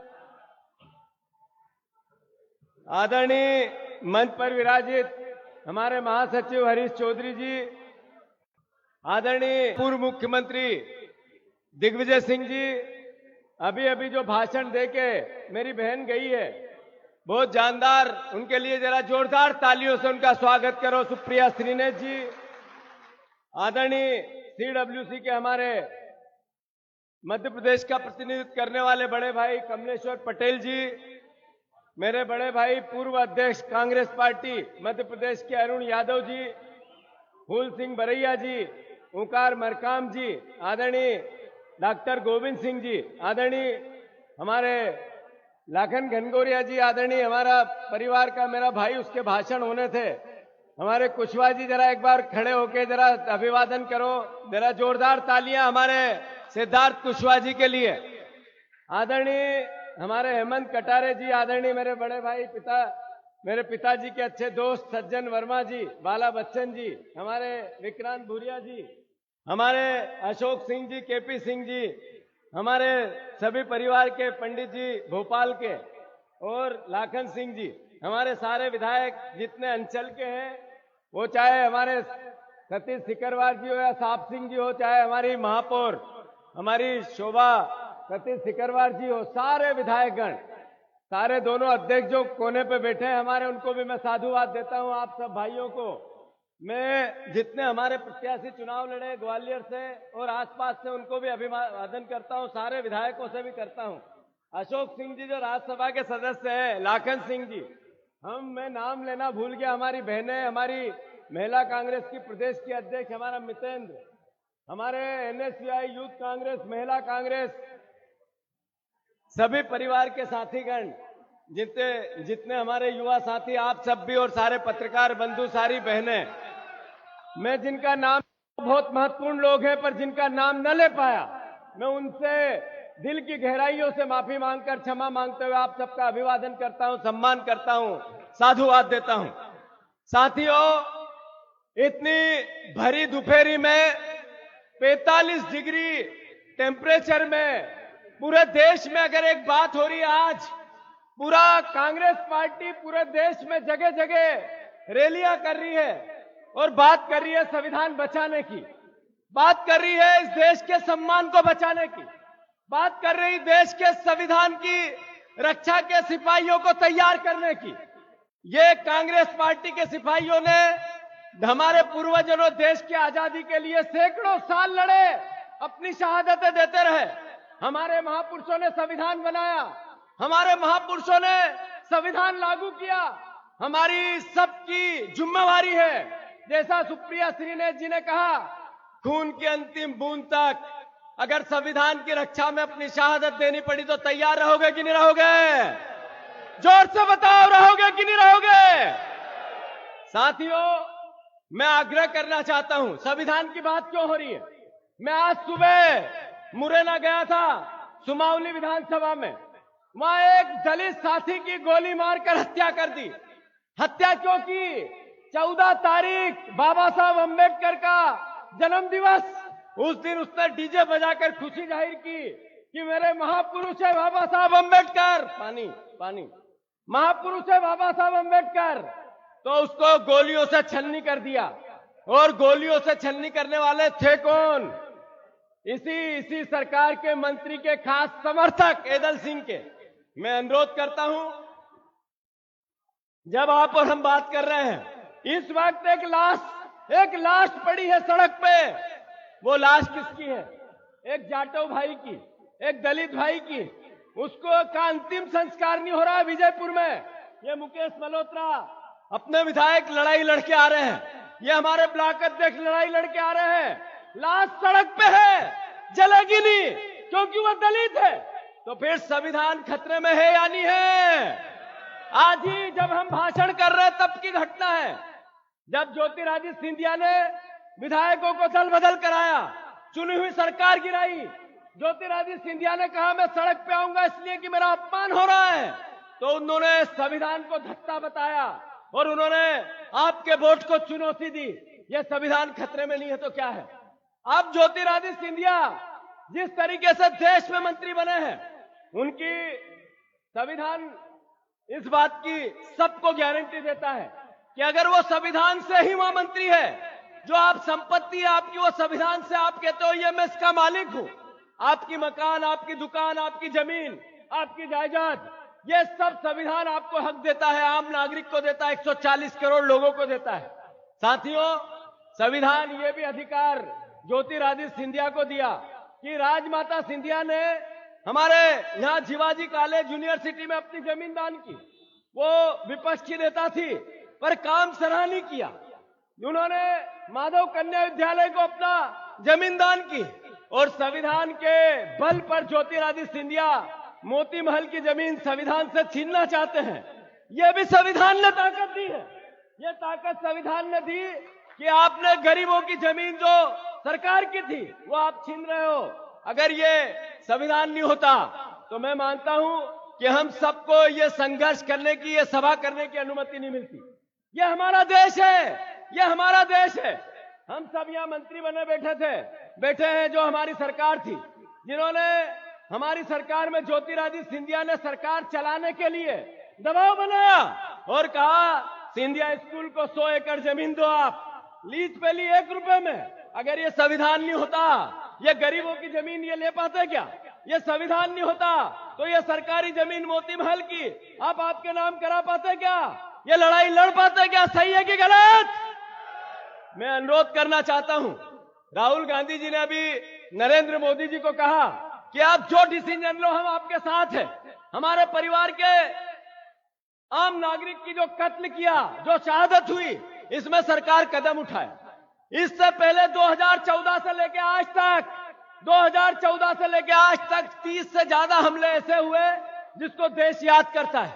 सरकार तो बनी थी एक के बदले 10 सर लाने को लेकर, सरकार तो बनी थी कराची और पाकिस्तान में घुसने को लेकर, सरकार तो बनी थी चाइना को लाल आंख दिखाने को लेकर। अगर कांग्रेस पार्टी, पूरा देश 140 करोड़ लोग मोदी जी को कह रहे हैं कि हमला करो, जिनने भारत माता के मस्तक पे वार किया है उन पर हमला करो, बदला लो, पर आज सरकार मेमनी बनी हुई है। कांग्रेस पार्टी हमेशा से, इंदिरा जी ने पाकिस्तान को धो किया, हमने हमेशा भारत के मस्तिष्क को ऊपर, सबसे ऊपर दुनिया में रहे, ऐसा कांग्रेस ने प्रयास किया। भारतीय जनता पार्टी ने भाषण दिया, नरेंद्र मोदी ने देश को गुमराह किया, देश के संविधान को तोड़ा और मरोड़ा। भूमि अधिग्रहण अधिनियम राहुल गांधी जी लेके आए, उसको पेश कर दिया। वो किसानों की, आम जन की लड़ाई थी, वो लड़ाई इस देश के मर्म की थी। अगर राहुल गांधी जी जब ये कहते हैं पुस्तक लेके कि संविधान की रक्षा करना है, तो वो किसके लिए कहते हैं? वो आपके, इस देश के नागरिक के, हमारे लिए कहते हैं जो इस देश के संविधान के अनुसार अपना जीवन जीना चाहते हैं। साथियों, मैं अनुरोध करना चाहता हूं कि 5 गारंटी नरेंद्र मोदी ने दी थी, एक भी पूरी नहीं हुई। ये संविधान पे हमला नहीं है तो क्या है? ये संविधान पे हमला नहीं है तो क्या है कि जिसमें जो सरकार अभी बनी उसका काम सिर्फ लोगों को लूटना और दहशत फैलाना रह गया। मैं अनुरोध करना चाहता हूं आप सबसे कि सभी परिवार के लोग, ये लड़ाई बहुत संघर्ष की, ये लड़ाई बहुत महत्वपूर्ण है। अभी कोई चुनाव नहीं है जिसके लिए हम ये बात कर रहे हैं। देश में कांग्रेस पार्टी ने अपना बलिदान देके देश बनाया, उन्नति में भी अपनी शहादत दी। हमारे देश ने कांग्रेस पार्टी का योगदान कभी कोई मिटाया नहीं जा सकता। इस देश की आत्मा है कांग्रेस, इस देश की आत्मा है संविधान, इस देश की आत्मा है वोट का अधिकार। मैं आप सबसे आग्रह करता हूं, अगर अपने वोट के अधिकार को सुरक्षित रखना है तो कांग्रेस पार्टी का कार्यक्रम हो, चाहे जिले की रैली हो, चाहे विधानसभा की, चाहे घर घर जाने की, एक एक कांग्रेस का परिवार उसको निभाएगा।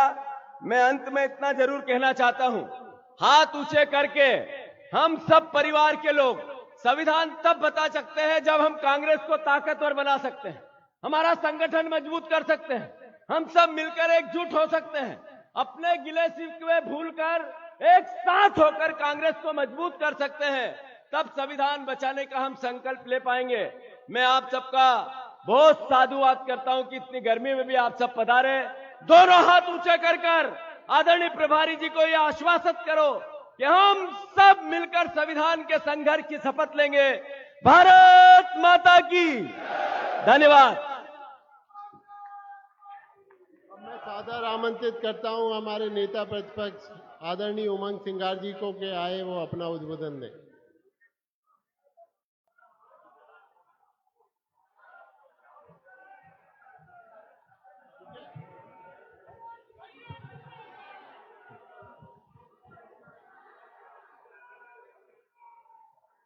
निश्चित तौर से गर्मी का समय है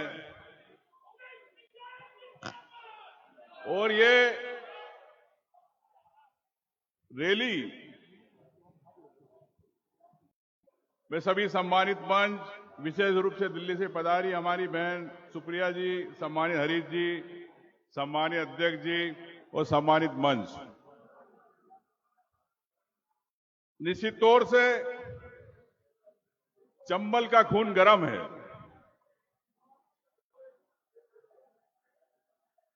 और ये गर्मी जो चंबल वालों में है, वो 36 इंच के सीने वाले में गर्मी नहीं है, जो आप में गर्मी है।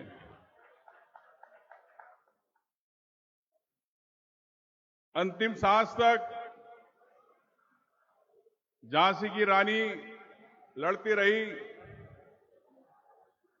आपका, सैनिकों का, इस क्षेत्र के लोगों का एक शहादत है।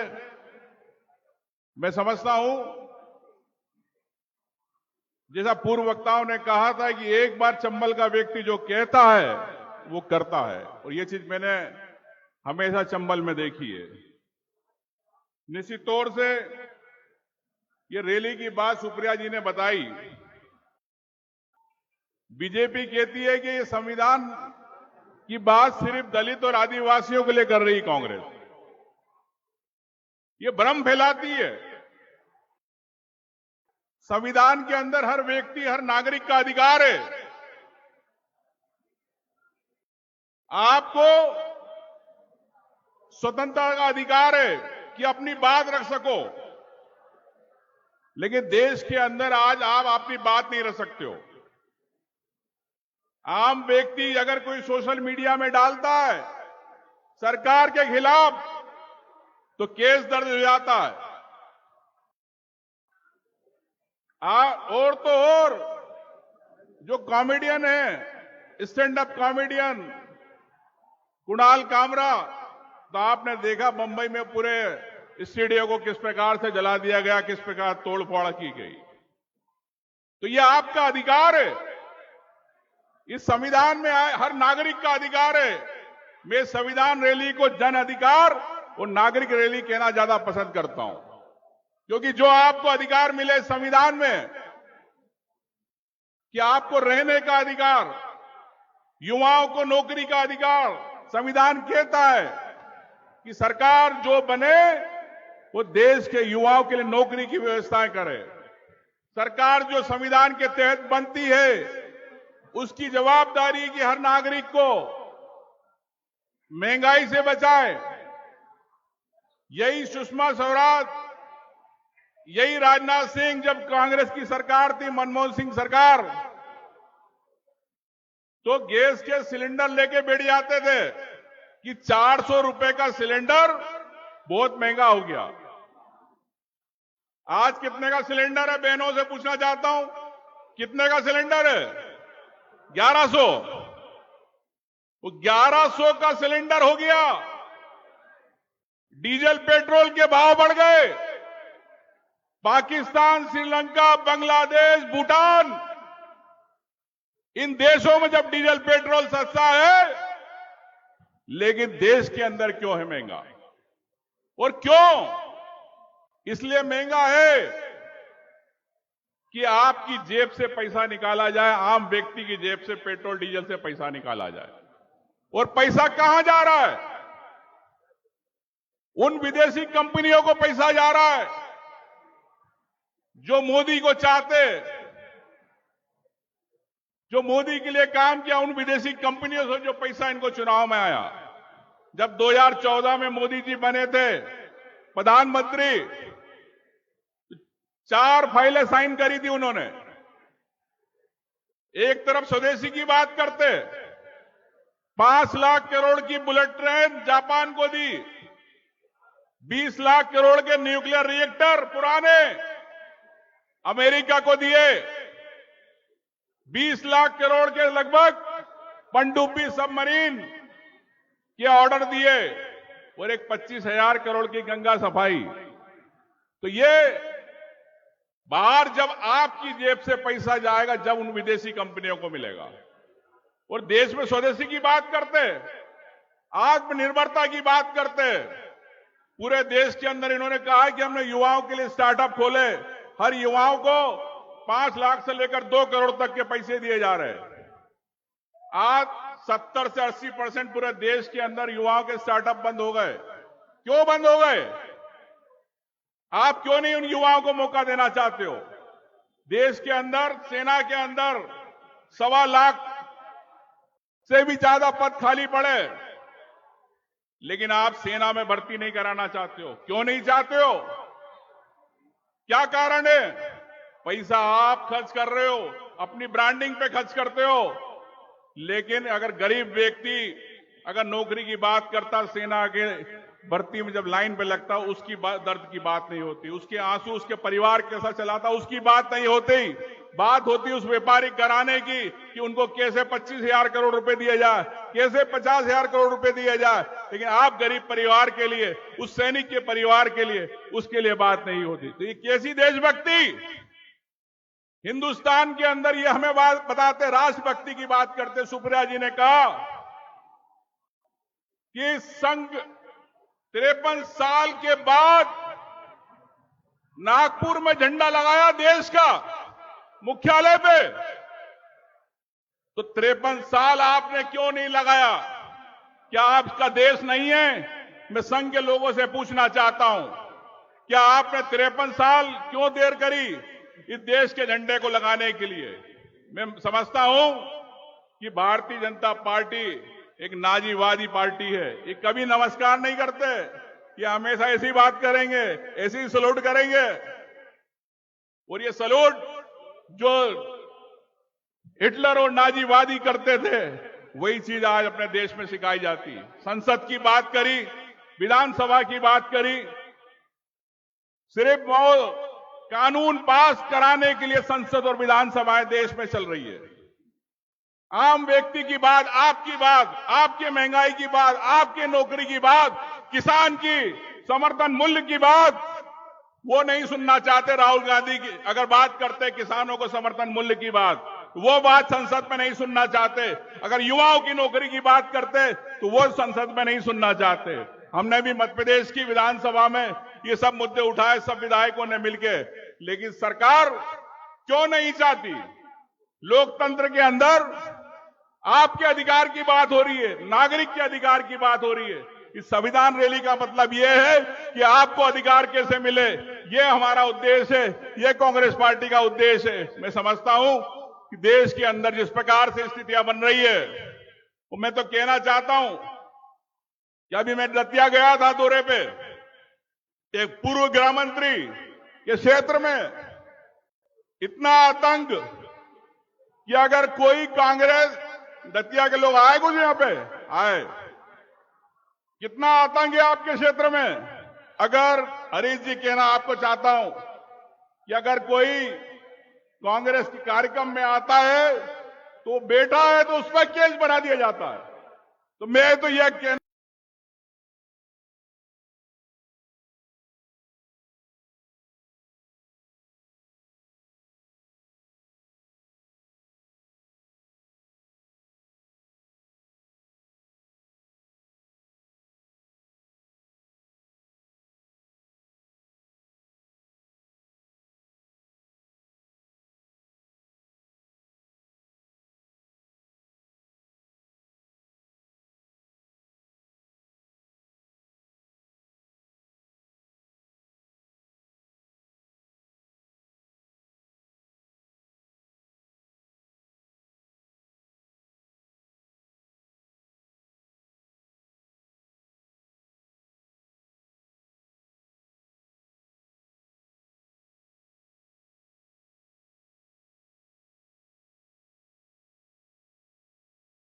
चाहता हूं कि जिस प्रकार से घर घर केस बनाया जा रहा है, आतंक किया जा रहा है, पार्टी को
अब बतासी पता नहीं यहाँ है कि नहीं है, तो संविधान बच जाएगा। क्यों संविधान बच जाएगा? क्यों है? संकल्प क्या लेना है?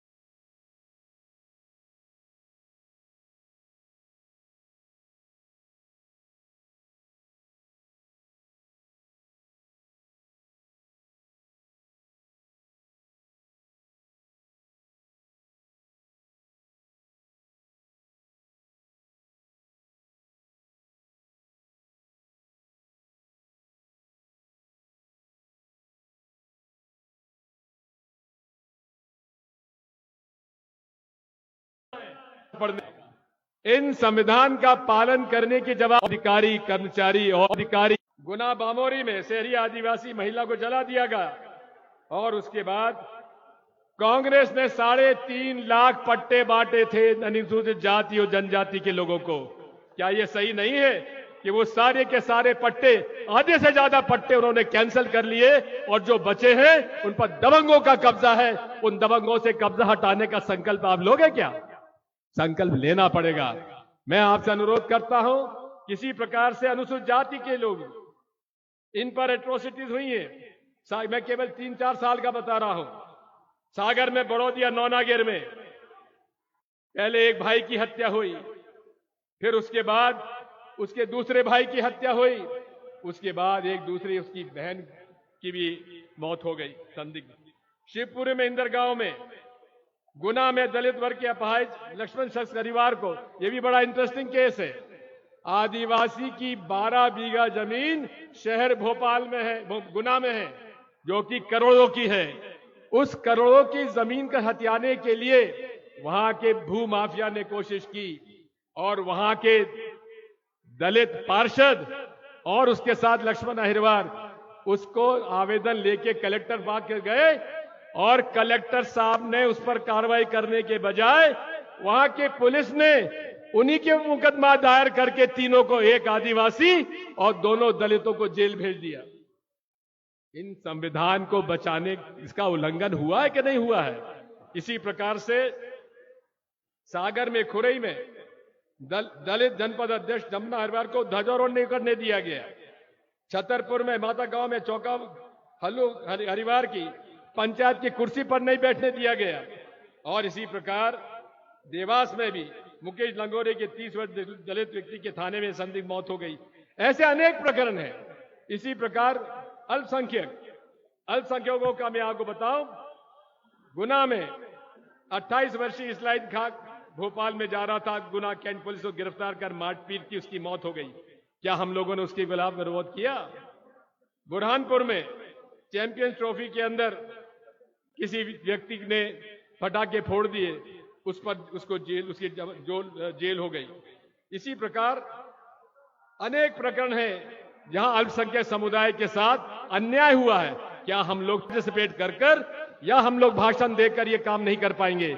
उनके लिए जमीन पर लड़ाई लड़नी पड़ेगी। अभी मुरैना के अंदर अगर अंबेडकर जयंती पर एक दलित की हत्या इसलिए की गई कि वो डीजे बजा रहा था। मैं माननीय अध्यक्ष जी आपसे कहता हूं, विपक्ष के नेताजी आपसे कहता हूं, चलिए वहां पर हम लोग पूरा एक संभागीय अनुसूचित जाति के सम्मेलन करें, प्रांतीय का सम्मेलन करें और उनको कहें हम लोग कि आपको अगर इस बार होगा तो आपका हम पूरा सुरक्षा करेंगे। उनका विश्वास जीतने की जरूरत है। इन वर्गों को जब तक आप विश्वास नहीं दिलाओगे तो रैली से काम नहीं चलेगा। इसलिए साथियों, मैं ज्यादा आपसे इतना ही कहूंगा। अंत में एक प्रार्थना मेरी माननीय महान सचिव जी से है, माननीय अध्यक्ष जी से है, माननीय विपक्ष के नेताजी से है, सम्मानीय मंच से है कि मैं आपसे प्रार्थना करता हूं कि भाई ये मंच की लड़ाई समाप्त करो। मैं आपको अनुरोध करता हूं और प्रार्थना करता हूं कि मैं आपके कांग्रेस के और किसी मंच पर भी मैं नहीं बैठूंगा, नीचे बैठूंगा और वहां से अनुरोध करूंगा जब बोलने का मौका आए तो मुझे बुला लीजिए। ये मंच की लड़ाई खत्म करो। जो लाते हैं बेचारे वो रह जाते हैं और कई मंच पे हमारे लोग आ जाते हैं जो इन सब बातों पर ध्यान दीजिए। कांग्रेस यहां मजबूत है, गांव-गांव में मजबूत है, घर-घर में मजबूत है, लेकिन हमारा संपर्क नहीं है, हमारा संवाद नहीं है। संपर्क स्थापित कर लीजिए, संगठन को जानकारी पहुंचा दीजिए। हर हालत में हम लोग संविधान न केवल बचाएंगे, लेकिन जिन वर्गों की लड़ाई लड़ने के लिए हम इकट्ठे हुए हैं उन वर्गों का विश्वास प्राप्त कर सकेंगे। यही मुझे आपसे कहना था। बहुत बहुत धन्यवाद। भारत माता की जय हिंद। मैं अब आप सब लोगों से अनुरोध करूंगा, अब बोलो। सभी लोगों से निवेदन है, एक बार अपनी जगह पे सब खड़े हो जाए। एक बार अपनी जगह पे सभी मंच के लोगों से भी निवेदन है कि सभी लोग अपनी जगह पे खड़े होके पहलगाम में मारे गए हमारे देश के नागरिकों के लिए हम सब लोग 2 मिनट का मौन रखेंगे। और जिस तरह की कायराना हरकत हुई है और जिस तरीके से आतंकवादी पाकिस्तान ने हमारे देश के अंदर हमला किया है, उसके खिलाफ पूरी कांग्रेस पार्टी और पूरे यहां के नेता मिलकर 2 मिनट का मौन रखेंगे। सभी अपने जगह पे खड़े हो जाएं। सावधान।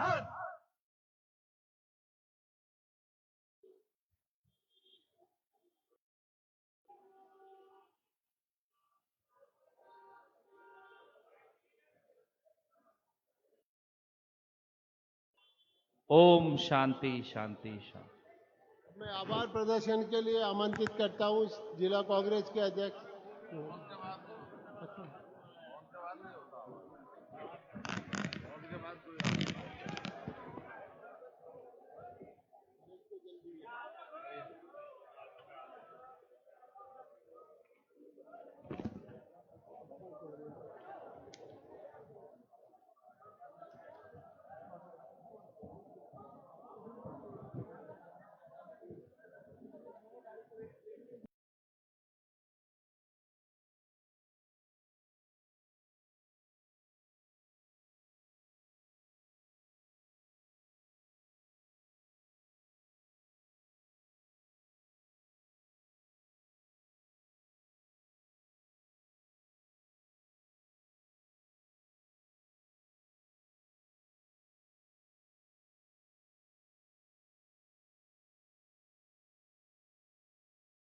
नमस्कार, मैं रवीश कुमार। शेयर बाजार के गिरने के इस दौर में उन जगहों